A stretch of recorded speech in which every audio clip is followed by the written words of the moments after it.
നെല്ലായി saint Mary's പള്ളിയിൽ പരിശുദ്ധ കന്യകാമറിയത്തിന്റെയും വിശുദ്ധ സെബസ്ത്യാനോസിന്റെയും തിരുനാൾ ഡിസംബർ 27, 28, 29, 30 തീയതികളിൽ ആഘോഷിക്കുമെന്ന് ഭാരവാഹികൾ വാർത്താ സമ്മേളനത്തിൽ അറിയിച്ചു. 27 വൈകിട്ട് 5:30 Parappukkara saint John the Nepomucene പള്ളി വികാരി ഫാദർ റാഫേൽ പഞ്ഞിക്കാരൻ കൊടിയേറ്റം നിർവഹിക്കും. രാത്രി 7 ഡിവൈഎസ്പി PC ബിജുകുമാർ ദീപാലങ്കാരം സ്വിച്ച് ഓൺ ചെയ്യും.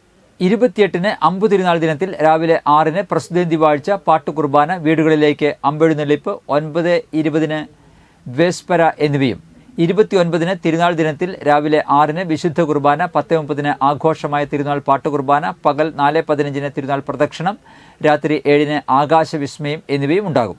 കൊടകരയിൽ നടത്തിയ വാർത്താ സമ്മേളനത്തിൽ വികാരി father Thomas Elankunnapuzha, general convener Babu Parappully, കൈക്കാരൻ Thomas Chooraykkal, supplement convener Sijo Manjali, general joint convener Chakkunni Maliyekkal എന്നിവർ പങ്കെടുത്തു.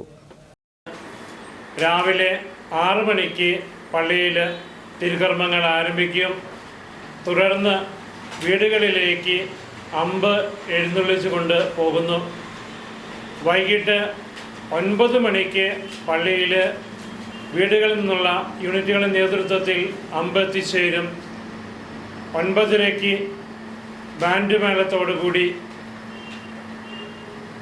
അന്നത്തെ പരിപാടികൾ തീരുമ്പോൾ ആകാശത്ത് വർണ്ണവിസ്മയം